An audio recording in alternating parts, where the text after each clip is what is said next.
Good morning, everybody. Let's go ahead and get started today. So this is October 8th. And this is our check-in. We'll be focusing on chapter 10 today on motivation and emotion.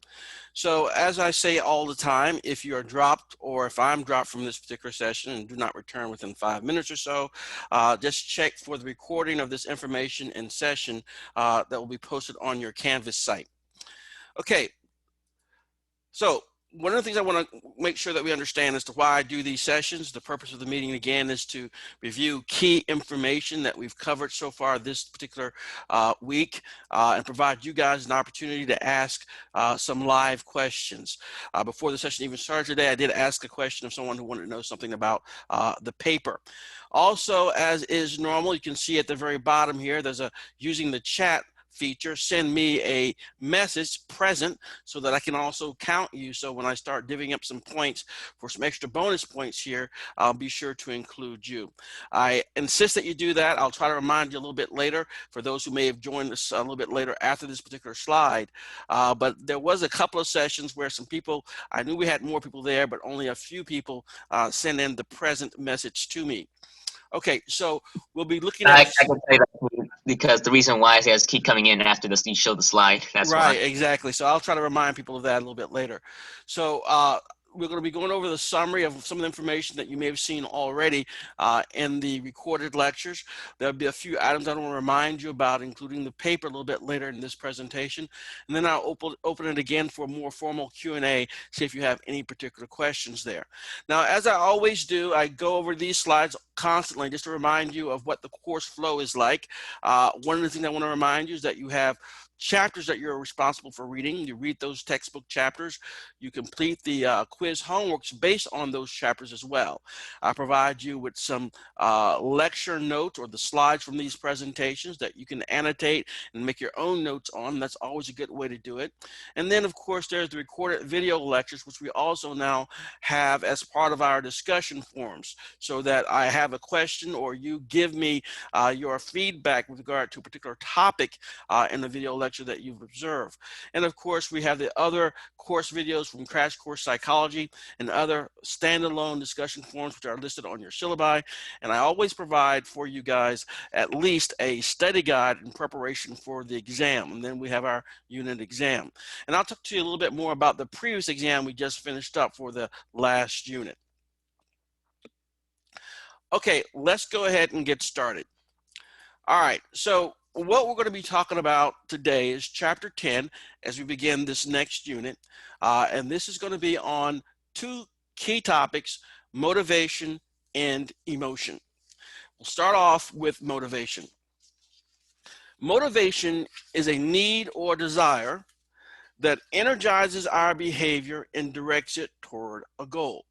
So what this basically means is, as an example, those of you who are here today for this particular check-in, you are demonstrating a level of motivation, that there is a need or desire, for example, getting a good grade in the class or getting information or learning the material that energizes your behavior so that you got up earlier today to prep for and then to attend this session.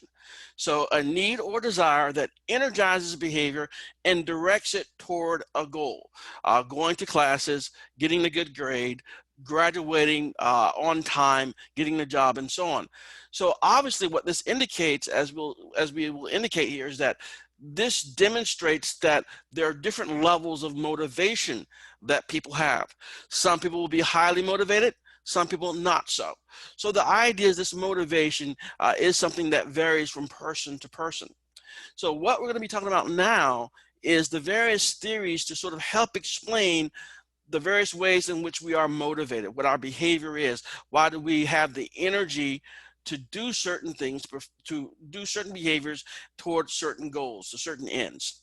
First, we start off with instinct theory. Okay, now just to note here, instinct theory is sort of related to this evolutionary perspective, and that's more of the thing that we see now. It's more of an evolutionary theory by way of motivation. But what instincts are, they are fixed behaviors that are not acquired by learning, but somehow rooted in our genes. So basically, we don't have to learn certain types of things. An instinct is not learned. It's something that sort of comes prepackaged with the organism.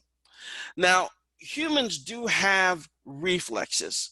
We are born with certain reflexes, and these reflexes aid in our survival. We have certain reflexes, for example, that if you stimulate a newborn's cheek, they'll be able to turn their head and begin to suck. That's one way they're able to get their nourishment. So they don't have to learn that. It's part of their reflex. It aids in their survival. And that's what a lot of these things are. These instincts or reflexes usually are going to be very adaptive to the organisms, meaning that whatever these reflexes or instincts are, they generally will help us to survive our environment. Now, a couple of things I wanted to point out about humans versus animals. Humans are not as driven as much by instincts. We do have these reflexes that we're born with that give us an advantage to allow us to survive. So we don't have to worry about starving as a newborn. We can do these things automatically. But we have a lot more flexibility. We're not as greatly controlled by such things as are other lower animals. Animals like a bird, I think is one of the examples that may be in your textbook, they are programmed by their instincts to build nests. Okay, and that's what they do. They build their nest in a certain way. They're programmed to do it. All right, and so they don't vary from that. However, humans, we are going to be a lot more flexible in the things that we do. You may have heard as a descriptor to some couples, once they've been married for a while, they have what's known as a nesting phase. They go through a nesting phase. And what that basically means is we are operating on what we refer to as a social clock. We described social clocks previously, I think, in the chapter on developmental psychology. Meaning that you're in high school, you may be in high school now, and once you finish high school, you know what you're supposed to do next. You go to college. Once you go to college, after you're finished it, you go to graduate school or you go get a job. You have your job for a while, then you meet someone, you maybe get married. After you've been married for a while, you then decide to have a family. These are social clocks, so they're not instincts for us, but they're sort of expectations sort of set up by our society.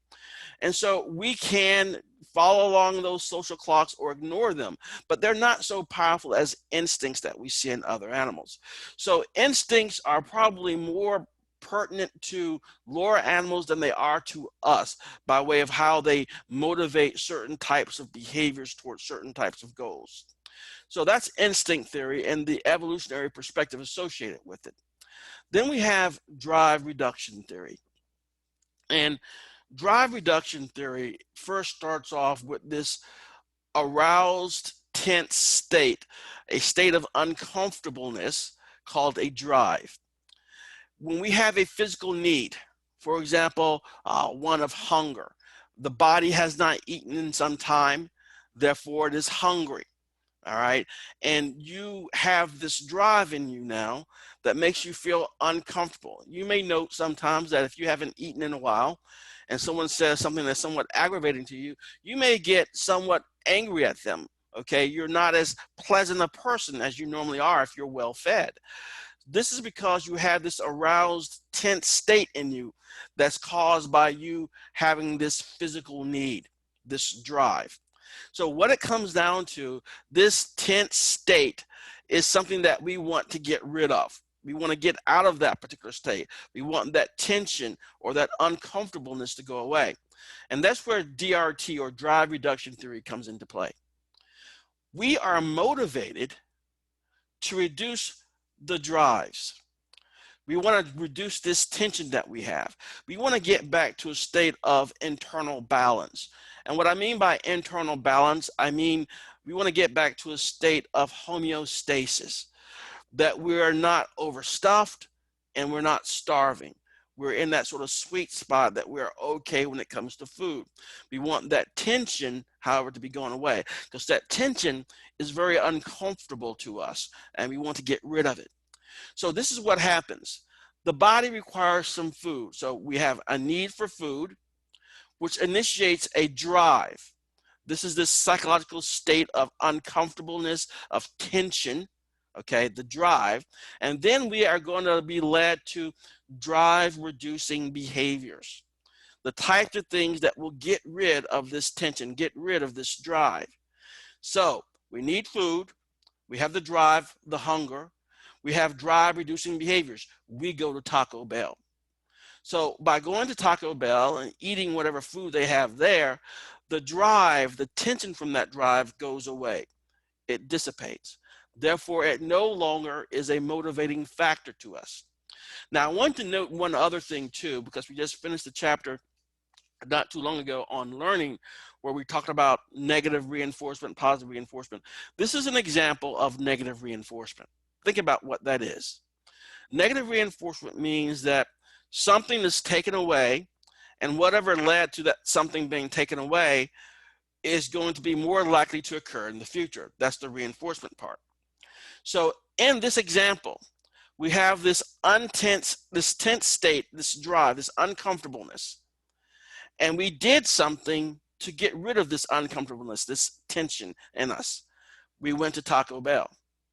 We ate at Taco Bell. The drive went away. That is negative reinforcement. We wanted to get rid of an aversive, unpleasant state of this drive, this tension, because we were hungry. We went to Taco Bell to do it. And the reinforcement part is this.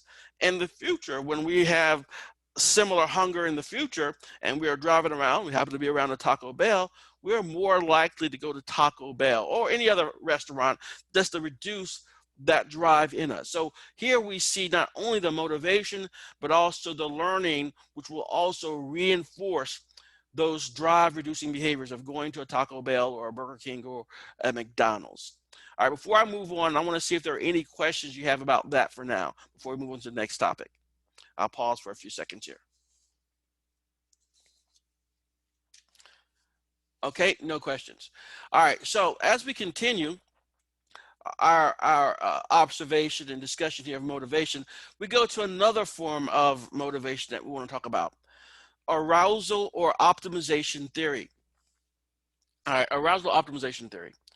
Here, we're talking about physiological arousal level, okay? This is like the state of your body, how intense is it based on its environment, okay? Do you feel okay that you have enough things that are gathering your attention, that you are focused on, or do you not have enough things? So basically, I think it this way. We have an optimal level of arousal that each one of us wants to experience, all right? And we may desire to get to this optimal level by increasing or decreasing based on the situation to match our desired level of arousal. So sometimes you may want to be ready to go to sleep. So we don't want a lot of things around us, arousing us, getting our attention, making us want to focus, all right? So we want to turn things off, turn lights off, turn electronic equipment off, so that we can get to a state of arousal that does not interfere with what we want to do. So let's talk about what this means. Have you ever been bored, that you're bored out of your mind? What do you do when you're bored? Okay, well, what you do, especially if you're babysitting some kids or watching after some younger kids, and they become bored, which is a very dangerous situation, then you want them to do something, or they're going to do something on their own. If they're bored, they're going to play a game, watch TV, call a friend, and what this is basically doing is increasing the level of activity, or what we call arousal, around us. So we are more engaged in things now. Okay, so there's more stuff going on. So now we are less bored. But the same thing can happen too from the other end as well. Let's say you're someone who's, there's noisy construction going on at your house.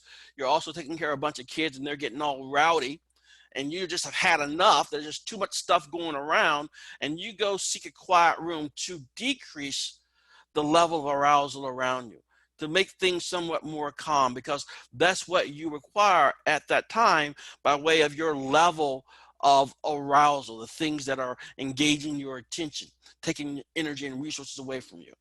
So this level of optimization of arousal theory is based on that. We all have some level of arousal that we want to be at for our particular situation or just because of who we are. I mean, for example, I think I talked about this in the recorded lecture.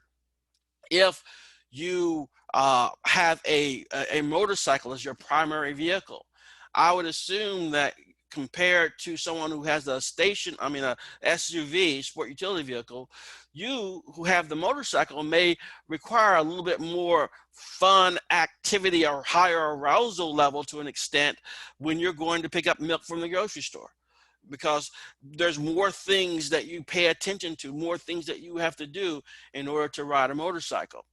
So we see that we have these natural tendencies to either seek more calm or more excited type of arousal level. Now, the Yerkes-Dodson law sort of describes a very important aspect of this optimization or this arousal here. And this comes down to this. Your arousal level and your performance are somewhat related.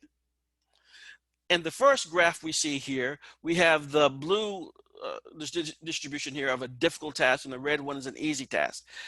If your arousal level is high and you're doing a difficult task, your performance will be rather low. That's what this graph is telling us. But if your arousal level, things that's going on around your stress level, whatever you want to call it, is low and you're focusing on a difficult task, then performance is going to be high. But then let's look at easy task. If your arousal level is low and it's an easy task, well, that may be so low on both those factors that your performance is also going to be low. That you need a little bit more things going on in your environment by way of arousal to get you energized enough to even do that easy task.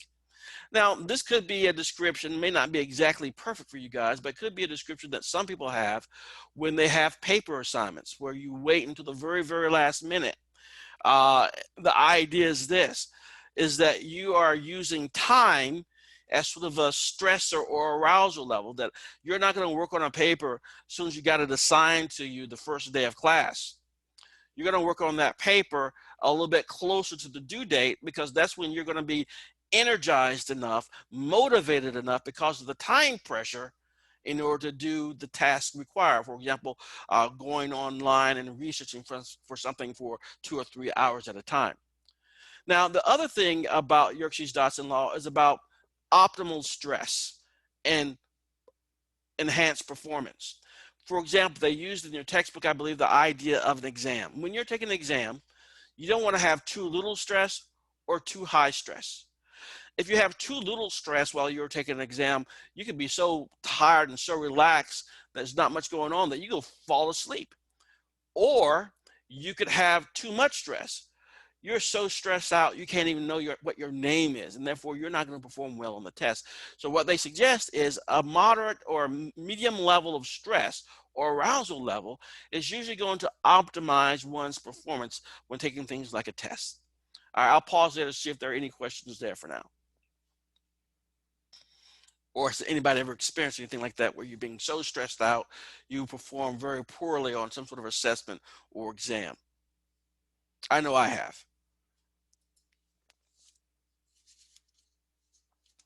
Okay, so what we have here then is we've gone through a few ideas of motivation, from instinct to arousal theory to also drive reduction theory. Now we're going to be looking at another thing which motivates us, and we're going to be looking at something that Abraham Maslow came up with, and this is the hierarchy of needs. You will see this probably in additional classes if you take more psychology classes. This hierarchy of needs or motives basically says the following. Humans strive to ensure that basic needs are satisfied, then pursue goals that are higher on this hierarchy. So if we look at the very bottom of this graph here, this pyramid type of thing, we see physiological needs. And what this is basically saying is this. Physiological needs, we have a need to satisfy hunger and thirst. They're going to be more important until they are met. And once they are met, that you're no longer hungry, you're no longer thirsty, then you can switch to the need above it, safety needs. So we only consider safety needs once our physiological needs have been met. Safety needs is the need to feel that the world is organized and predictable, and need to feel safe. And once safety needs are met, we then can move to the next one, belongingness and love needs, the need to love and be loved, to belong and be accepted, the need to avoid loneliness and separation. And then after that has been met, we can move to esteem needs, the need for self-esteem, achievement, competence, independence, the need for recognition and respect from others. So what this is basically telling us is this: we move up this hierarchy of needs, and only when the need below us has been met can we meet the need that's higher on the hierarchy. So basically the idea would be this: if you're in a shootout and bullets are flying around you and you're ducked behind some car or something, you're not ducking behind that car worried about asking somebody out on a date that night. You're not going to be thinking about your belongingness and love needs because your safety needs are not currently being met. Therefore, that's not going to be a motivating factor to you. That's the basic premise here, that we need to have the lower basic needs met and satisfied before we can pursue higher order needs. Now, the other needs that we have on this particular pyramid is self-actualization needs. We need to live up to our fullest and unique potential, to become the best version of you can become. And then one that was added a little bit later, self-transcendence needs. This is the need to find meaning and identity beyond the self. This means that you're not always going to be more about who you are and what you get. You're thinking beyond yourself. You may have some very powerful needs that are going to be seen as more important than your physical well-being and your physical safety. Now, the key point, and some of you may have figured this out already, is that sometimes we do, as human beings, violate this hierarchy. That means we'll do something that does not necessarily fit, that violates the premise that Maslow came up with here, that we must have a lower order need met before we pursue higher order needs. Because sometimes people will perform hunger strikes. They will not eat, okay? And as we know, that's a real basic need. It's one of the physiological needs at the very bottom of this pyramid. So if we're doing something that goes against that need because we think that whatever we're protesting is more important than that, then that's sort of a violation to some extent to the premise that these things need to be done in some sort of order. So we do violate these things at times. Sometimes we will go against one of the basic lower order needs to fulfill a higher order need, okay, which sometimes goes against what the intent was that Maslow had here. So the notion is real simple. Maslow came up with these hierarchy of needs to describe a basic premise about how sometimes some things are going to be more important than others, and that generally still holds. It's not perfect, but generally it still holds in a basic idea. For example, if you crash on a plane, everyone survives mostly, and it's like in a very cold environment, and you discover that one of the person who didn't survive, there was a bunch of money there. He had a bunch of money in some crates, millions upon millions of dollars.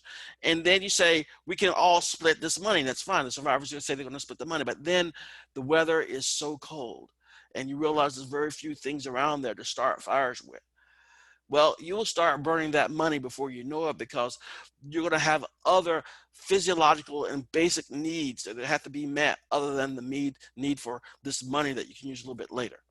So the idea with hierarchy of needs is that needs do flow the way Maslow envisioned them, but sometimes we will violate those depending on certain circumstances or certain ideals. All right, so the next thing that I want to talk about is another very important need. It's one that we have to deal with usually at least 3 times a day, and that's hunger. It's also based on this drive reduction theory that we discussed previously. But hunger is a little bit more complicated than that, all right? So hunger is complicated. It's involving your stomach, hormones, and parts of the brain, as well as even social factors. All this plays a role into not only your hunger, but also your eating behavior. And let's be honest, most people in our country, we don't eat because we're necessarily hungry. We eat because we're depressed. We eat because we're bored. We eat because a whole variety of reasons. So hunger is part of it, but eating behavior has a lot of things that go into why it is that we eat. So let's look at some of the systems and some of the things involved in hunger. First, the digestive system, which would involve your mouth, your esophagus, your stomach, and all those organs there. So the digestive system has receptors, and these receptors monitor glucose, and glucose is your blood sugar. So they're measuring your blood sugar, and when this information is sent to the hypothalamus in your brain, that will then send out messages to appetite stimulating hormones or appetite suppressing hormones. So the hypothalamus sends out messages that will either enhance your appetite or decrease or lower your appetite. All right. So your stimulating hormones for your appetite is going to be ghrelin or orexin. For appetite suppressing, we have hormones like insulin, leptin, or PYY. So in PYY, I think we discussed once before in the chapter on consciousness in the two-track mind, chapter 3, I believe, where we were talking about, I think, marijuana or THC. When people, not you, but when people consume that particular drug, the message that says that you are not hungry is turned off because of that.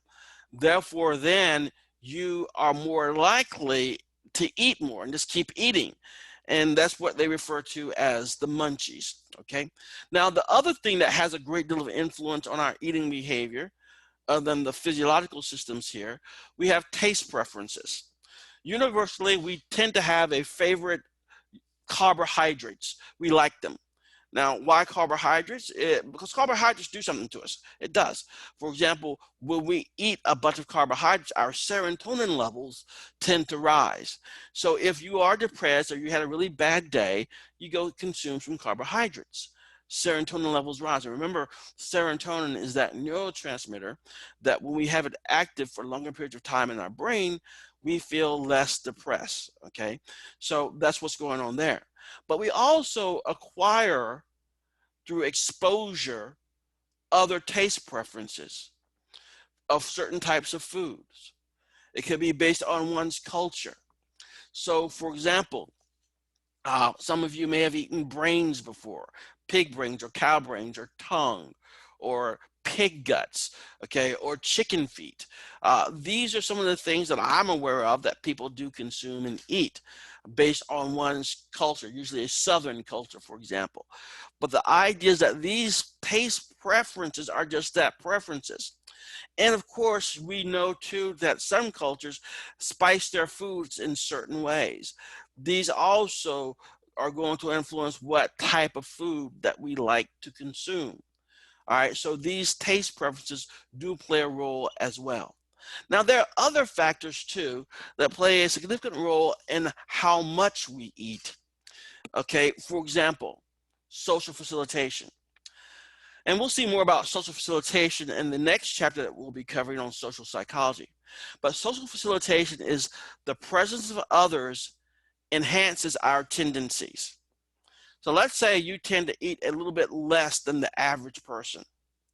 When you go out and meet your friends at a restaurant to eat, you may tend to even eat a little less than you normally would, because whatever your natural tendency is going to be intensified with the presence of others. So if you tend to eat a little bit more than the average person and you get with your friends and you're meeting with them for a dinner or meal or whatever, you may tend to eat a little bit more. So whatever your tendency is, the presence of others seems to enhance it. You eat more or less based on whatever that tendency is.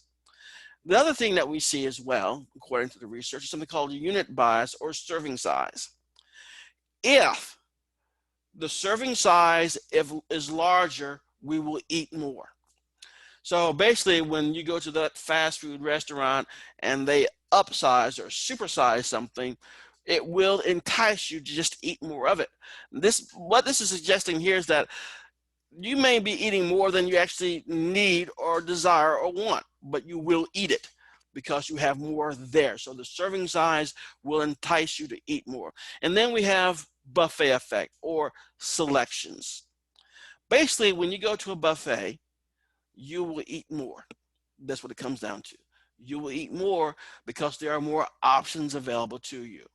So when you go to that type of restaurant, you tend to eat more because there are more options available to you. So all of this stuff really dictates to why it is that certain behaviors are going to be there, our eating behavior. So we have biological influences, the hypothalamus centers in the brain that monitor appetite and then sends out the appetite hormones to suppress or to enhance. We have psychological influences, for example, the sight and smell of foods, the variety of foods that are available, and of course the classic, when you remember the last time that you ate a meal, believe it or not, that's significant. When you're planning on eating something, the first thing you're going to think about normally is this: when was the last time that I ate? Okay, because that plays into your eating behavior as well.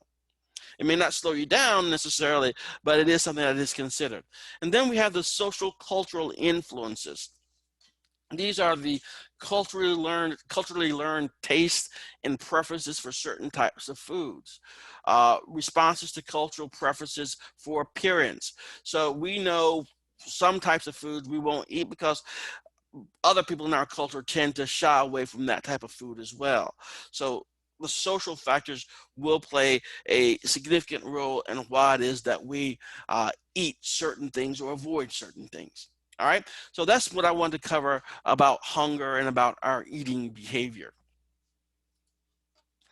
The next thing goes more back to certain types of motivation. And one key motivation is our need to belong. Belonging is being connected to others, part of a group, part of a family, part of a community. And this is our need for affiliation, the need to affiliate with other beings. Why do we have this need? Well, this need is critically important because what we know is our ancestors survived because of us having connections, because of us becoming affiliated with one another. Okay, so having these bonds were very beneficial to our ancestors, and we have inherited those same types of characteristics. So what it comes down to is having these needs provide to us certain types of security. Okay, so we're better together than we are separate from one another. We know, for example, that it aided in our ability to protect one another. So mutual protection in a group. We had cooperation in hunting and sharing food, the division of labor to allow for growing food, and then, of course, emotional support to get through certain types of crises. So in the past, being affiliated, belonging to other people, belonging to a group, served a great role for us. It helped us to survive. But we also need to understand, too, that we have other needs. One of the needs that we have is autonomy, sort of a certain degree of independence, of personal control, personal identity. And so we must balance our need for autonomy and this independence, in a sense, to our need to belong. So you may belong to numerous groups, but sometimes you will have this need for some me time or some alone time. And so what that indicates is this need that we have that's twofold: the fold to belong to a group, but also at times to be separated from a group, to be by ourselves, to have a sense of autonomy. So this need to belong is very powerful. It really, truly is. It's a very powerful need that we have. That is why we seek out connections.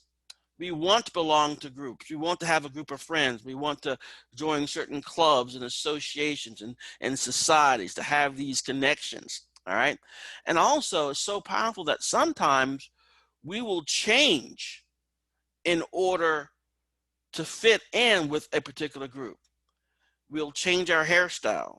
We'll change our appearance. We may even stay in relationships which are not really advantageous for us, simply because the idea of not belonging to a couple or being identified as someone who is a couple person can be so fearful for us, because we lose that connection, that way that we also identify ourselves. So this belongingness is a very, very powerful thing that does motivate our behavior on numerous facets. So we also see that this notion of belonging is something that we'll detail a little bit more too when we get into the next chapter on social psychology as well. Okay, so what that then takes us to is this next motivation, the motivation to achieve, need for achievement, so to speak.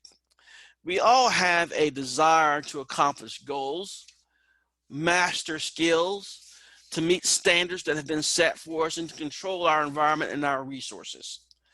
Now, not everyone has it to the same degree. So motivation to achieve, the need for achievement, differs from person to person. Someone who does have a higher need and achievement, they tend to have some very positive things that's good for them. So those high need for achievement generally will accomplish more, have greater financial success, will have healthier social relationships, better emotional well-being, and they demonstrate persistence, self-discipline, grit, persistence at a goal, and intrinsic motivation. So we can see a lot of positive things there. And let me just focus real quickly on this idea of intrinsic motivation. What is it? Intrinsic motivation is motivation which is internal to the individual. If you are doing something, let's say if you're doing a task because you're getting paid money to do the task, that's extrinsic motivation. The motivation that you have for that particular task is external to you as a person. But if you're doing the task because you feel like you must accomplish this task, that you like doing this task, then that is something that is internal to you as an individual, or intrinsic motivation. Now, the powerful thing is this: when someone has stopped being paid for a particular task that they were being paid for, even though the task is something that's very beneficial to the organism, to the person, they may stop doing that task. Remember, this is very similar to what we saw with reinforcement earlier. If you're continuously getting reinforced for something, and all of a sudden the reinforcement stops, usually that behavior that you're getting reinforced for stops as well. So that's very similar to this idea of extrinsic motivation. You're doing a task and you're getting paid to do this task, and now they are not paying you anymore, you may stop that behavior. But with intrinsic motivation, you don't stop, regardless of what you're getting paid for or not, because you like the task. And so with intrinsic motivation, that motivation is owned by the person, not because of some sort of external factor, some sort of extrinsic factor. And that gives people a lot more advantage. So you may be doing well in school for the grades, or you're getting compensated somehow for it. But it's going to be better if you're doing well in school because you like the stuff that you do in school. You like learning the material. You like understanding concepts and theories and things of that nature. It's going to be more intrinsically motivating to you. I'm going to pause there real quickly, see if you have any questions before we move on to emotion. So we're going to be moving on to emotion next. Are there any questions or clarifications required so far on the area of motivation?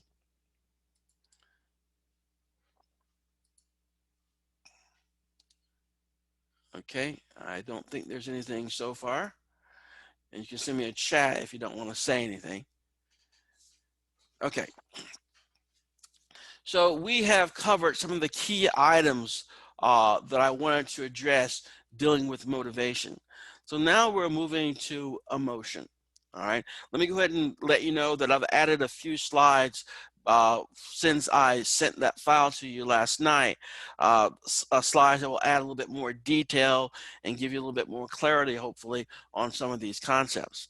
So emotion is a full body, mind, behavior response to a situation.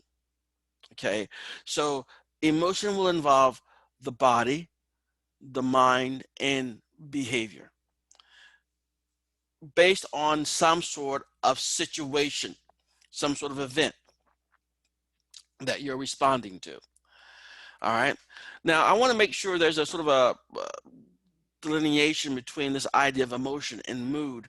Emotion is based on an event. It sort of has a beginning and end to it. A mood is much more longer lasting. When you say somebody's in a bad mood, it sort of implies that they are in a mood that they've been in for some time. For example, at the beginning of the day, you saw them, they were very cranky, and the middle of the day and near the end of the day, they have displayed a bad mood, much longer lasting, as opposed to an emotion, which is based on an event, so to speak. All right, so we're looking at emotion, and what we mean here is this full body, mind, behavior response to a situation. There are a variety of theories to help to explain emotions, all right? And basically what it comes down to is asking the following type of questions. Which happens first? The body changes. I mean, for example, does your heart begin to race if you're afraid? Then we go with the emotion. All right, your heart races because you're afraid of something. Or the thoughts, your awareness of the emotion, I'm afraid, and then your heart begins to race, or do they happen together?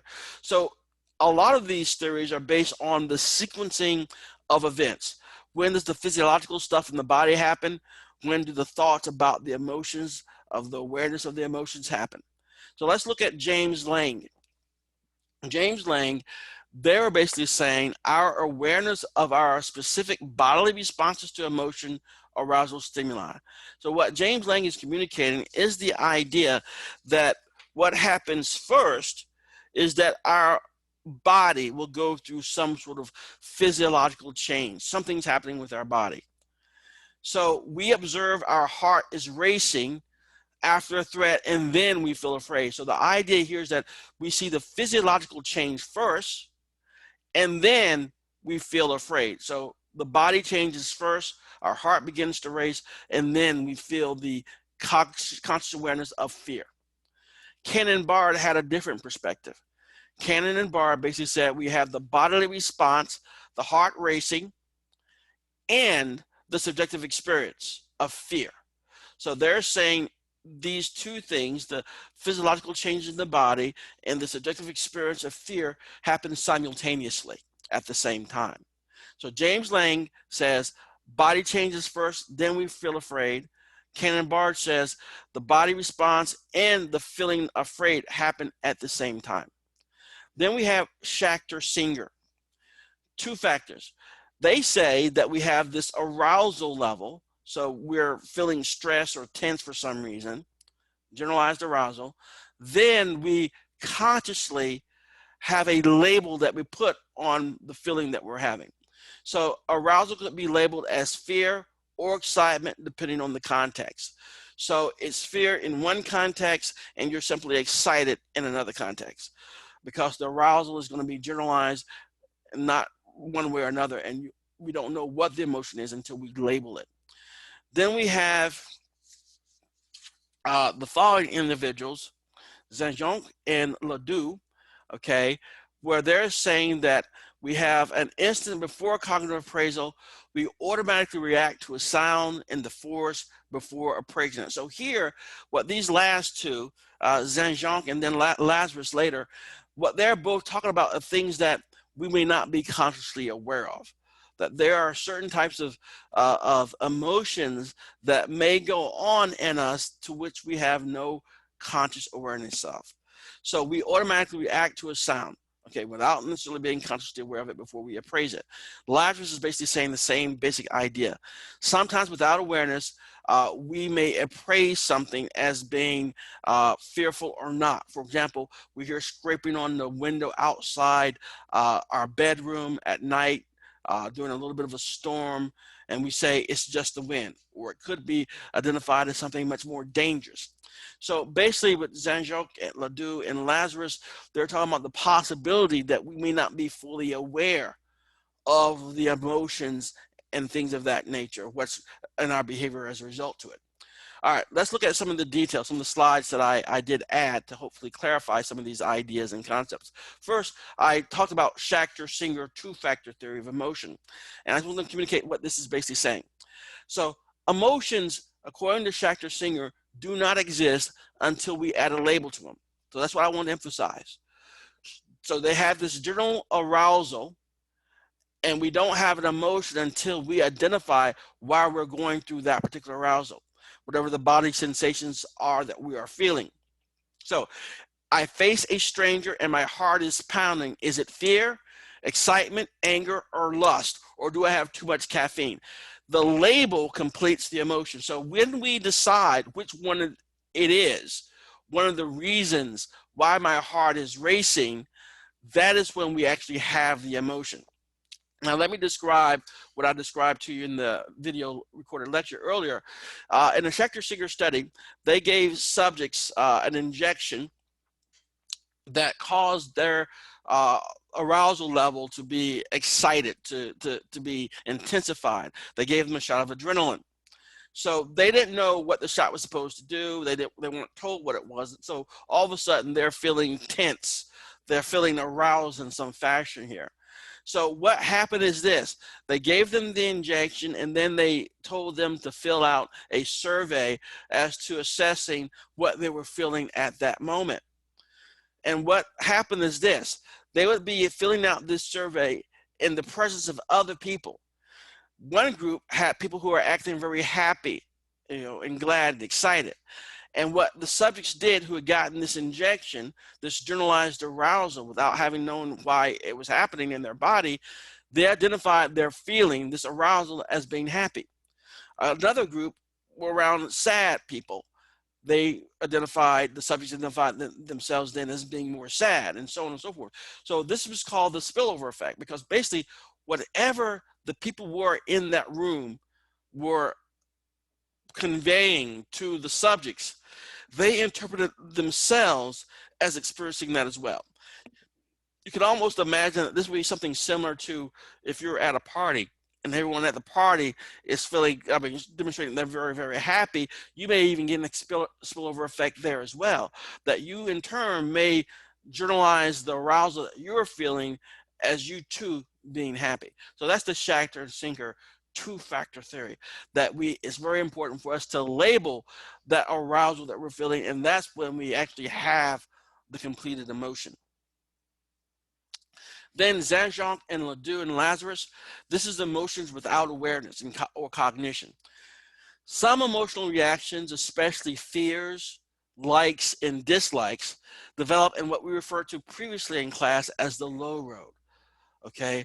Through the brain, skipping conscious thought. Remember, we had the high road and low road that we talked about in chapter 3.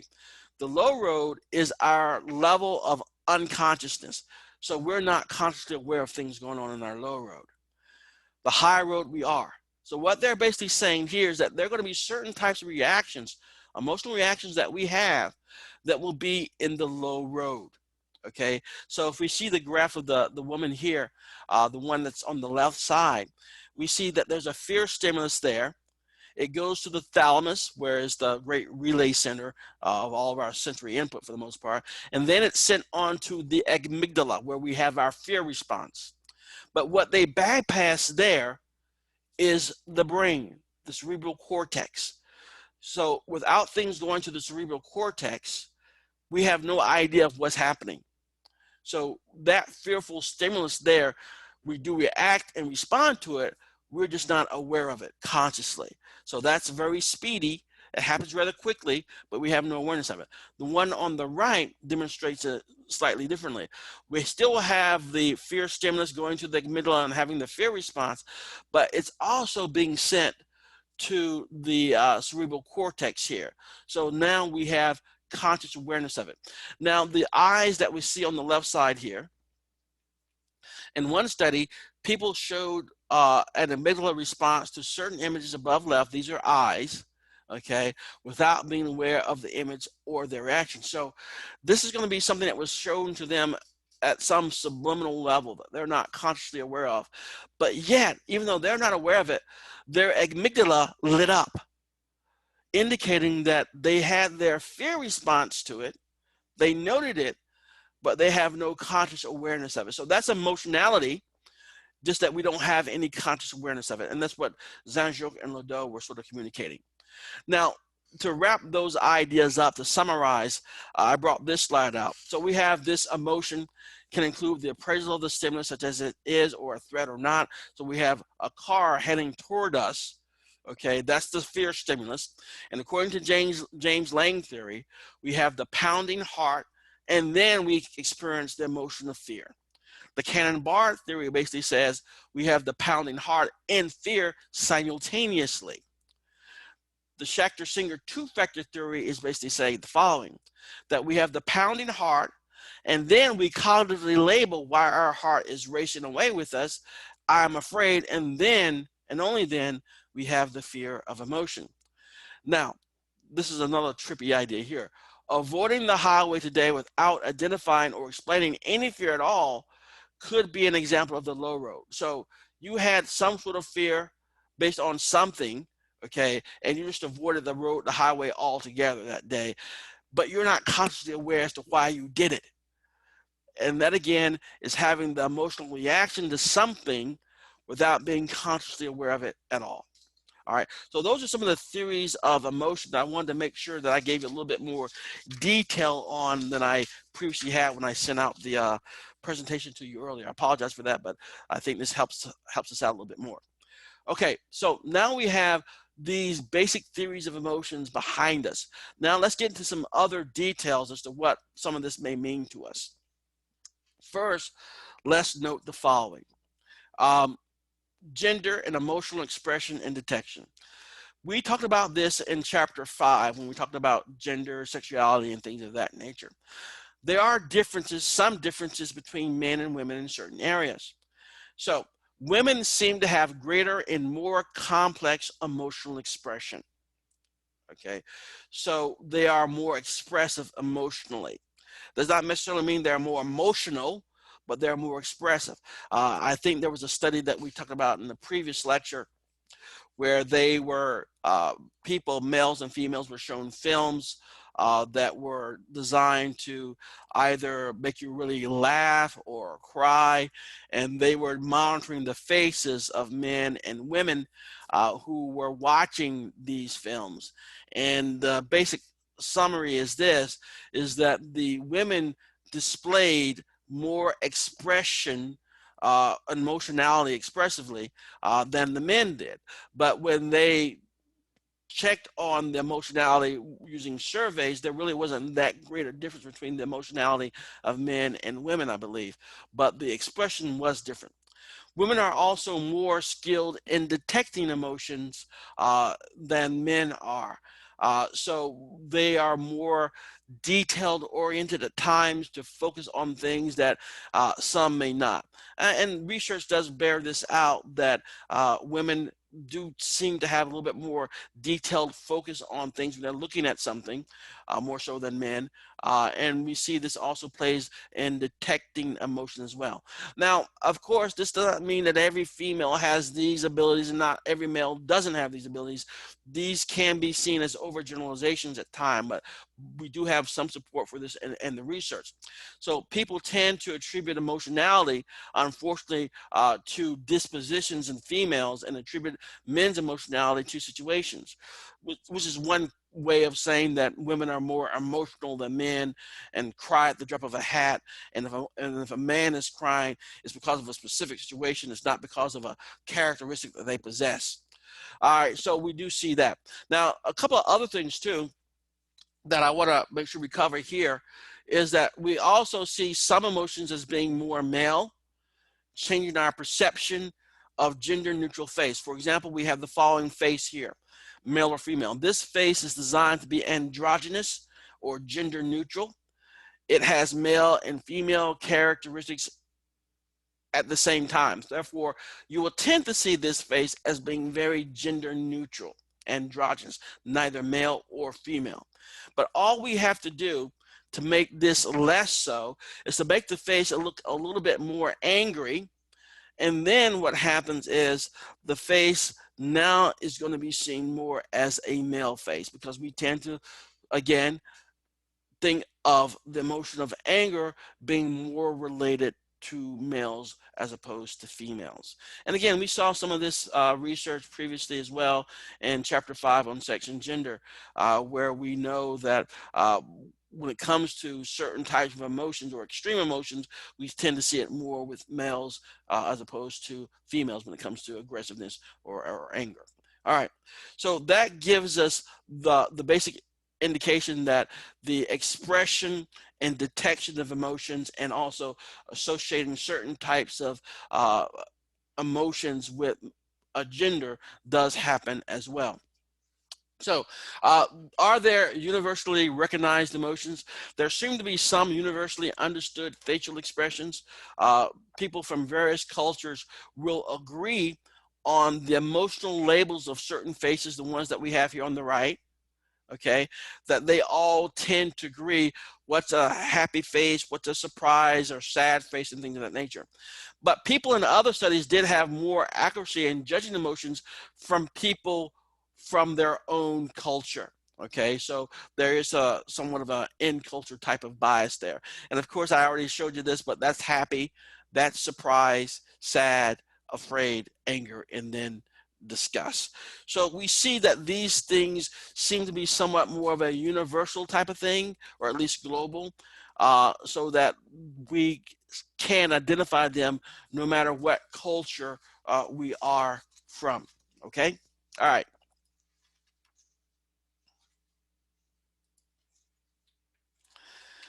Now, in addition to detecting emotions, we sometimes will have to use context to assess emotions, what emotions that we are observing. Now, in this particular slide, the face of this individual is exactly the same. It's the same facial expression. There's no difference here. But we must then detect what's going on based on the context. So the very first one, far one on the left here, he's holding what appears to be a diaper. So we say that's disgust. He's holding hands to his chest and we have little tears drawn in there. We will say that one is sad. The same face, but now we have him holding his arm and fist up as if he's about ready to hit something. Then we identify that as anger. So basically what this is just communicating the idea is that emotions, they need to be assessed sometimes. We have to look at the context. So in one context, it may mean one thing. In another context, it may mean something totally different. All right, so that's the idea. So one thing I want to make sure we understand here, I don't know if it came across much. Why are we talking about emotions so much? Emotions is a way in which we learn a lot of information. Emotions are good at communicating to us. All right. From an emotional expression, we can determine whether or not a friend of ours is having a good day or a bad day. They're upset about something. Maybe they're not saying anything to you, but you ask them, are you okay? Are you okay? Because you are detecting something from their facial expressions by detecting their emotions, and you're inquiring as to what's going on. If you leave a room and you see a bunch of people walking really rapidly and their faces are like terrified and they're walking, you realize that there's something going on that is wrong. So it's communicating to you, and then you may turn and walk with them away from whatever they're walking away from or running away from. So emotions are very important to us, and therefore it is of paramount importance that we're able to detect them. And we're just going over some of the ways in which we can detect these emotions. Okay. Now, the other thing that I want to cover as we start wrapping things up here is linking emotions and expressive behaviors. Now, the idea here is, I'm sure somewhere in your life, you may have said this to someone, or somebody may have said it to you. Smile, you'll be happier. Smile a little bit more, or something of that nature. Now, the idea is that the research does suggest that that does help. It's called the facial feedback effect. Facial position and muscle changes can alter which emotion we feel. So if you do fake a smile, okay, that can have an impact on your emotionality, how you actually feel. Think about it this way, just going back to the previous chapter that we covered earlier on learning. Let's say in the past we have noted that when we smile, maybe we're usually happy, okay? And so maybe we have began to associate the smiling behavior with feelings of happiness. So maybe we've conditioned ourselves. That could be one of the reasons why smiling, putting on a fake smile on our face, can sometimes make us feel better. The same thing too about a frown. It can make us feel a little bit worse. So the idea is that the facial feedback effect basically says whatever we do to change our facial expression can have an effect on the emotionality as well, which is a key idea or concept. All right, are there any questions before we move on to wrap things up here? Send me a chat message or just yell out. Okay, let's go ahead and start wrapping things up here. We only have a few more minutes here. A couple of reminders.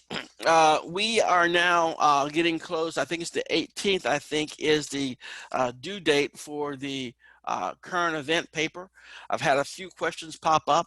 I want to remind you that on your Canvas site, there is a presentation on the paper itself, as well as a sample paper that you can look at as well.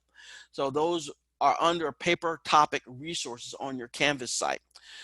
Just to cover a few highlights that most people did ask about, we're looking for approximately 2 pages of content. So the cover, and if there are references, are not included here. It's just 2 pages of content.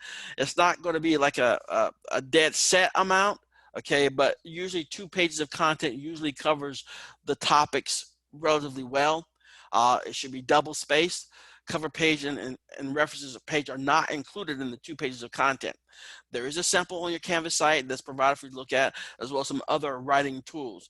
Again, this is just a learning experience for you. Do your best, obviously. It does come with some points there, but it's a tool to get you familiarized with looking at an article and then paraphrasing that article and communicating the ideas about that article and talking about and writing about some of the topics that we discuss in this course. So if you're very interested in social psychology or things that are social aspect, go ahead and read ahead for chapter 12, because a lot of people did their paperwork on that, something from that topic, because we do a lot of social stuff in the news, especially these days. All right, so that's what I wanted to cover about the psychology news current event paper. The other thing I want to talk about real quickly is the previous exam. So we just finished up this previous unit, and you guys raised your game a little bit better. So there was a little bit dip to the last exam, but this previous one just finished, you guys did raise your average again. The average for the classes is 93 average, so it's an A. There were really not that many issues by way of the points when I looked at the exam to see if there were any particular issues. There is one I want to just point out real quickly. It had to do with touch. There was an item about touch in the last exam, about the 4 basic sensations. I don't know why people missed that. But again, just to remind ourselves, touch, the sense of touch, the 4 basic sensations that we can feel based on our touch is going to be pressure, warmth, cold, and pain. And so everything else that we experience is going to be some combination of those. For example, I think in lecture we discussed this idea of when you have cold and pressure, we tend to sense that as being wet. Okay. All right. Are there any last questions or comments before we get out of here? Okay. Please, I'll be sending out some emails to anyone who is having any particular issues that I think they need to be working on a few things a little bit more. I'll hopefully have that out by this weekend. So if there's no other further comments or questions out there, I think this is goodbye, and you guys have a nice weekend, and I will see you later. Bye. Have a nice day. You too. Bye-bye.